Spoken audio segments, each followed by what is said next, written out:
Good day, viewers. You are welcome to this week's edition of the program, Dialogue. My name is Lekon Agmode. I have on site today my guest, let me call her my boss, the one in those years when you tune to NTA to watch sports. You want to see that beautiful face, and not only that, a beautiful voice. The first woman to present and to broadcast sports in not only Nigeria but in entire Africa. I'm lucky to have her, and we are lucky to have her today. She is Mrs. Modele Sarafa Yusuf. You are welcome back. Thank you very much. Thanks for inviting me. It's nice to be here. It brings back all kinds of memories, good memories. Let's start on a very simple note. First of all, let me ask you, as an award-winning media practitioner with nothing less than 32 years of experience in journalism. Now, I want you to just talk about your humble beginning as a journalist. Actually, it's 35 years of experience. I started in January 1987, so it's 35 years already. It's been quite a journey, but it was quite a journey because I stopped being a full-time journalist in 2003. Not many people remember that. What they remember most about me was my time on TV as a sports broadcaster, for which I feel really lucky, which means that my youth wasn't wasted. So I'm very grateful for that. But it was quite an exciting journey because I learned a lot. It wasn't in the days of the internet. We had to go to the library and read magazines and buy magazines and read and watch foreign television and just really swot like you are like preparing for exams. It was a lot of hard work, but it was a lot of fun. I met all kinds of people. I traveled to all the continents of the world except South America. So I feel like, as I said, that my youth was not wasted, and it was quite a journey. Definitely during those years, definitely you won some laurels. Can you talk about some of these laurels that you won? The one that was most important to me was the Nigerian Media Merit Award. I won many, several awards from societies, schools, associations, Nigeria Women of Journalists, different groups. Sports Writers Association of Nigeria, the Nigeria Olympic Committee. I was quite, I have quite a few laurels on my wall that I still look at and I'm grateful. But the one that was most important was the Nigeria Media Merit Award because that was the preeminent award when it was given by our peers, and which meant that I was not only recognized as a woman sportscaster, I was recognized as a sportscaster in my own right, so I was better than the men. So that gave me a lot of happiness. So that's the one that I like the most. I still look at it. Thank you very much. You worked under late Fabio Lani Ekun and of course Tayo Balogun. Now in Ibadan and in Lagos also. How did you cope learning under these people as a woman? The same way anyone would learn if you are someone's mentee. I was blessed with people who mentored me, beginning with Tayo Balogun. He actually put the challenge to me, and I took up the challenge. And that's why I tell people, if someone asks you to do something, even if you don't know how to do it, say yes and then learn. He was the first person that said, women don't do sports, can you do it? And I said, yes, I can do it. And then I took up the challenge, and he mentored me. I was also a very willing student, so that was good. Please remember that at that time, some of my colleagues thought I shouldn't do it. They thought that people would not believe me. There wasn't going to be believability if I sat on the set and I talked about sports, because it was really, even though women took part in sports, there were women runners, there were women jumpers, there wasn't women football at the time, but there were women doing all kinds of other sports. But they still didn't think that a woman should be broadcasting sports, some of my colleagues at the time. But Mr. Balogun stuck by me. And I remember the first time I anchored a sports program. He was sitting in the control room like an anxious mother.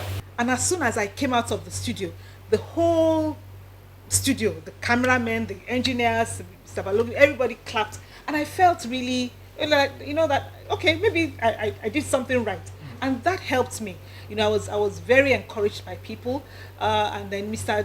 Fabio Lanikweku, who just recently passed, God bless his soul, he spotted me in NTA Abeokuta and invited me to the headquarters in Lagos, because he also saw the talent that I had. That was in 1989. He invited me to the National Sports Festival, and after that, he encouraged me to stay in Lagos. And the rest is history. The headquarters provided me a lot of visibility, and Mr. Lanikweku gave us opportunities to shine. So we learned a lot from him. And as I said, he gave us opportunities to shine. So may God bless him. I was with him on his 79th birthday. I was always with him. I would spend time, I would visit him even after retirement. His last few birthdays before the last one. Unfortunately, when he turned 80, it was the day I was declaring to be governor of Ogun State, so I couldn't attend the birthday, and he passed on a few days after that. So that really touches me, but I'm heartened by the fact that I always spent time with him, even in his last days. So that's good. Thank you very much, ma'am. Apart from working with NTA till you left, you also went into some various aspects of journalism, and you excelled. How did you cope doing this as a woman and as a mother? Sometimes I look back and I say, how did I do everything? I think it was the grace of God, and I always have been able to multitask. It takes dedication to be able to do that, and I'm grateful that God gave me the ability to so do. While I was working in NTA, I was studying for my masters. I was raising 2 young boys at the time. I was writing scripts for newspapers. I was writing articles for newspapers. I was writing scripts for TV and radio programs. I was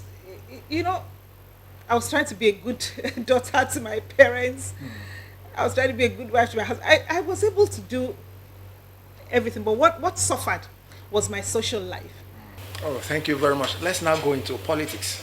How did you find yourself in politics and your experience so far? Which also speaks back to what I just said.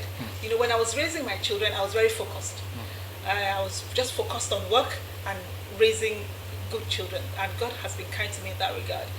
And then after they were grown, I decided to put my skills and my abilities and my talent and my commitment into serving people, because that's the next step. What else? After everything, what you should be doing next is service to the people. And you can do just a little if you are just if you're doing good work in the community. You can only impact a small group of people. To impact a lot more people, you have to get into politics. You have to be able to be at that table where decisions are being made. You have to have the power to make a difference, and it is that power to make a difference that I seek. It is the opportunity to serve people that I'm seeking.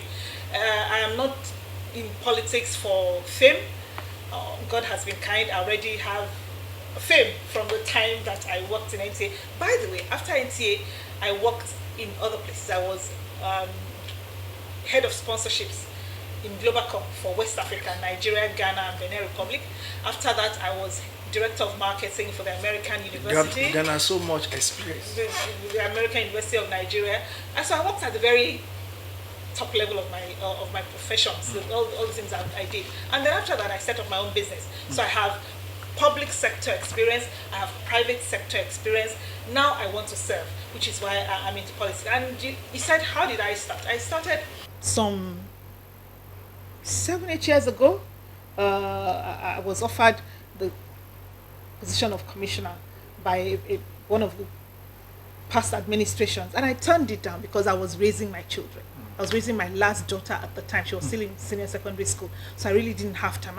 Anything I cannot do well or commit myself to 100%, I'd never got into it. So I turned that down. But I was always interested. I was always, moving with politicians. I was always contributing to policies. I was always helping to draft manifestos and do strategy. That's what I know how to do best. Strategize. How can we win elections? What else can we be doing? How should we portray the candidate? What should the candidate say during interviews? Strategy. Who should we be talking to win primaries? Who should we be speaking with to win the real elections? So I was always involved at the back end, what we call the back end. I was never a candidate. And I was happy with that. And in the last elections, I worked very hard to bring in the government of the day. But I'm stepping out now to also take it one notch higher by throwing my hat in the ring to serve as governor of our dear state. I hope that people will give me the opportunity to prove that we can have a fantastic governor on the seats at Kemoso. Thank you very much, Ma. Internal democracy is one of the ways through which a popular candidate is being selected for an elections. Now, how will you describe the role of internal democracy in democratic setting? You see, it is very important because it's very important that we put the best candidates forward ab initio. We cannot have good government if people buy their way into office, because anybody then can, hijack the party structure through. I'm trying to find the right words. Through some kind of money bags. Money bags, for the money bags to buy party structure and then go on to represent the people.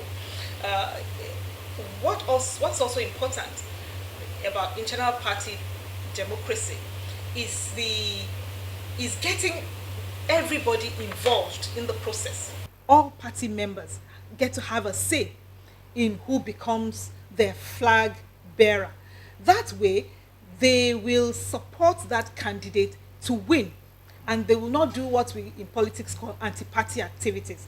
When a candidate is imposed on the party, either by delegates who sometimes were planted in those positions for the very purpose of foisting a candidate on the people, or they are imposed by leaders who say, everybody else should go and sit down. This is the person we want. Then it breeds resentment. It causes factions in party. Like our party in Ogun State, for example, there are 3 clear factions. And even in one of the factions, there are factions. So there are different factions, especially because of this kind of thing that you talked about. If everybody knew that all of us members of whether it's PDP or APC, we all were party to the selection of this particular candidate, and that candidate won fair and square, even the ones who lost would support. But if a candidate or an aspirant lost the opportunity to run, and he knows or she knows that she was schemed out, or he or she won fair and square and somebody else was brought in, then there's going to be resentment. And that's another reason why there's all this carpet crossing. People will leave one party and go to another one because they feel cheated or they feel sidelined. But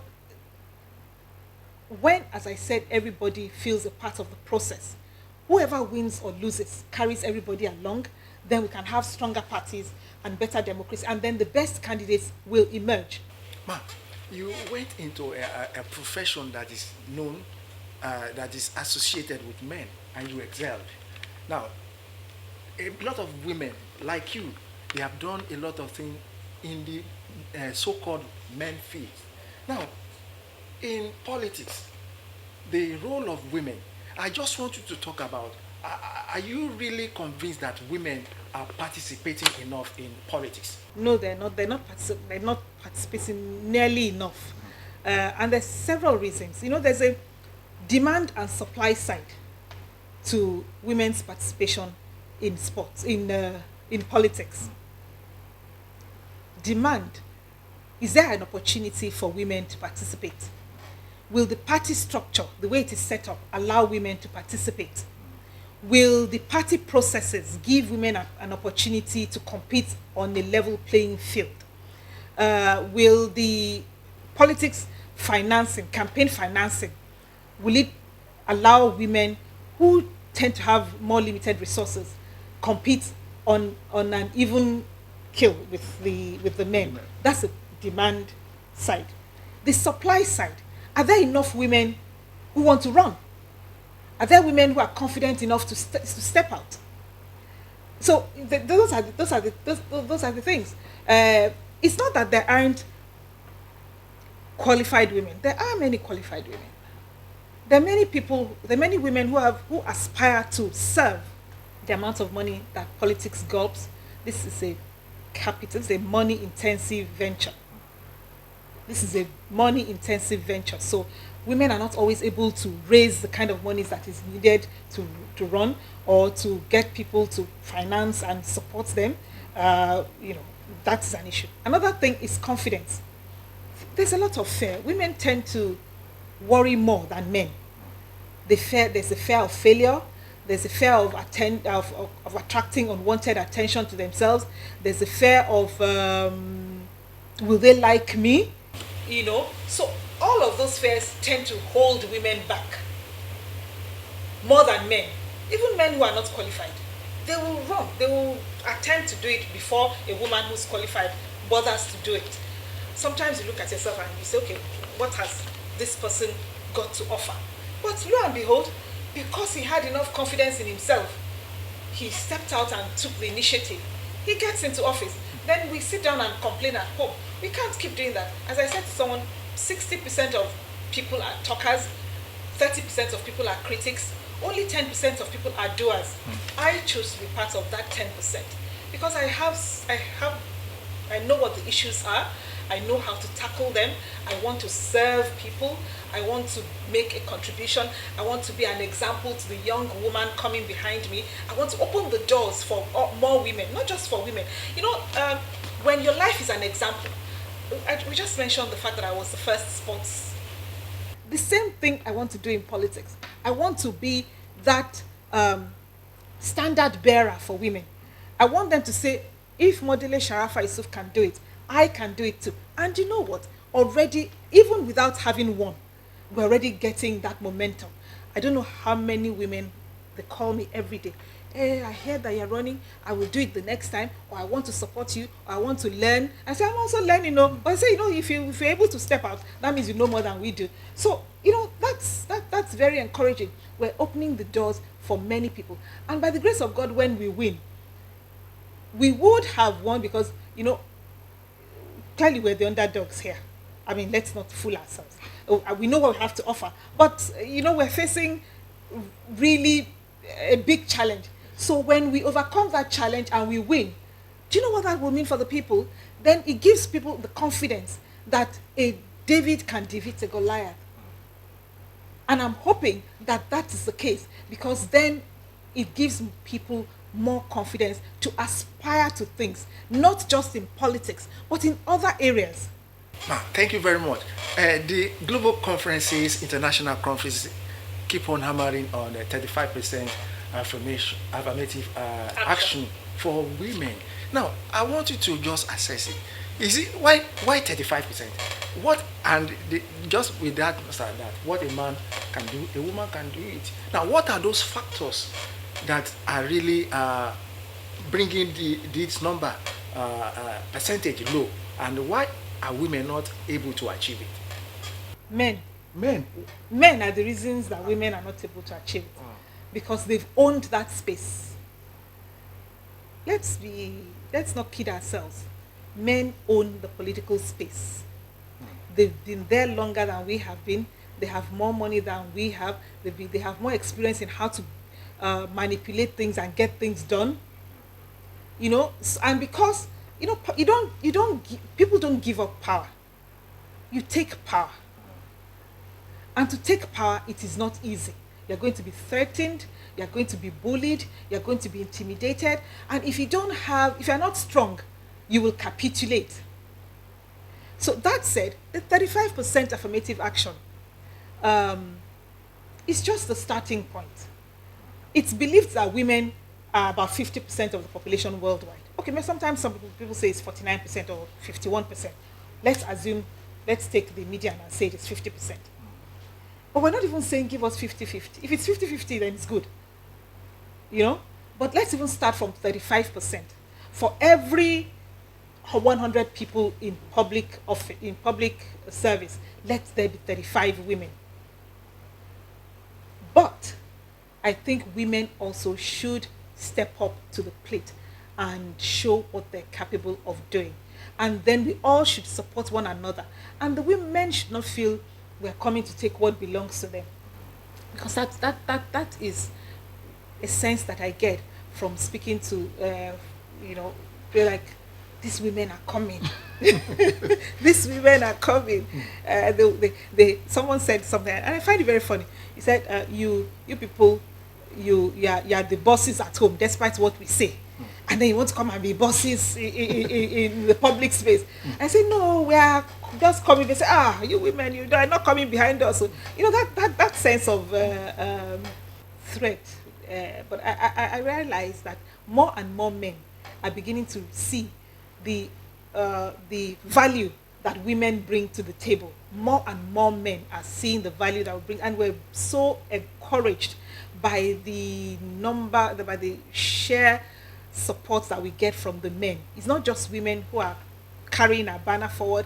It is the men who are helping us with strategy, who are offering help, who are helping us to build structures, who are, I think we're just, personally, I'm just overwhelmed by the kind of support that we're getting from men and women.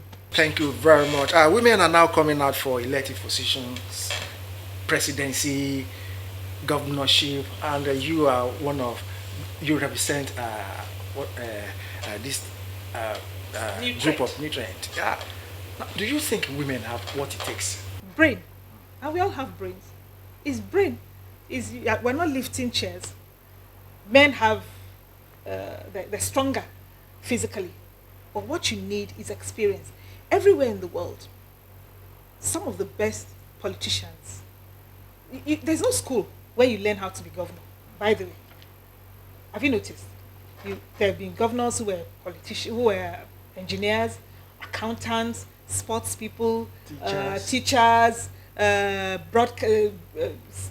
journalists like Baba Oshoba, yes, like Baba, the former Jakonde, yes, Baba Wolowo, the first governor of Ogun State, Olabisi Onabanjo, Chief Anthony Enahoro. So it doesn't matter what you did in your past life before you became a politician. What does matter is that you rose to the highest level of your profession. So if you are good at what you do, the chances that you can translate that into politics is very high. So there really is no school where you learn how to be a politician, or how to be a governor, or how to be a president, or indeed how to be a president. We've had presidents who were military men. We've had a president who was a university lecturer. And the same thing for women. If you are able to do well in your professional life, and you're able to do well in your personal life, you can be a good politician, and you should be encouraged to step up and serve. Thank you very much, ma'am. As 2023 general elections gather momentum, now, what are you looking at, and what are your advice to politicians and the electorate? My advice is that more people who have something to offer, who have a clean, upright reputation, should step up. And let's go to the field and wrest our country away from the hands of some of the scoundrels in office. And there are many scoundrels in office. And I have no apologies for saying that. I'm not pointing fingers at anyone. We know the kind of things that they're doing, but we just sit in our homes and we bellyache and complain. We can't keep doing that. That's one. Secondly, for the electorate, people should go and get their PVCs. It's our power. Government belongs to the people, not to those politicians in office. They're there as our servants. And if they're not doing what we want, let us vote them out and vote other people in. If your councillor or your representative is not doing well, don't beat him when he comes home. Vote him out. Start a recall process. That way, other people will sit up and do what they are required to do. We cannot say, okay, they'll come back after 4 years. And those who are in executive position, and we can't do anything if we cannot get them impeached by the assemblies, which are sometimes controlled by the people in the executive, let's wait for them until 4 years. And after those 4 years, we show them the way out and have other people come in. When we reward good governance, more people would come in and do what they're required to do. Another thing is, which is very, very critical, is people should not sell their votes. Whether it is during the primaries or the general elections. How much do they give people? 2,000, 3,000, 5,000. I heard that they go to the polling stations and say, Diboko Sebe. You know, they're actually hawking voting. Diboko Sebe means come and vote for us, and then so you can make a pot of stew. After that pot of stew that you finish in 1 or 2 or 3 days with your children, what happens next? They're investing. When they get there, they will make a profit. They will not only recoup that investment, they will make a profit. So we now lose the right to question them. When we call them, they don't pick up their phones anymore. Why? Because they've already paid us up front. So people should not sell their votes. A candidate didn't have to spend money to get into office. That candidate is beholden to the people who voted him or her into office. She or he owes them. He owes them, she owes them good service. Because they didn't ask for too much. All they're asking is, we're trusting you. We're giving you this mandate to go and serve us. And he or she remembers that when he gets into office. Because she didn't have to pay her way into office, or he didn't have to pay his way into office, then he's answerable to the people. Thank you very much. We appreciate you very much, ma. Viewers at home, you heard it from the horse's mouth. Don't sell your vote. And that is where we call it a date on this program, Dialogue, for this week. And our guest, your guest today, is Mrs. Modele Sarafa Yusuf. You're welcome, ma. We thank you. We appreciate you for coming, ma. And we hope next time we call on you, you will stay oblige us. It will be a pleasure to come back and speak to your viewers. Thank you very much for inviting me. And thank you, viewers. Thank you very much. So, good night.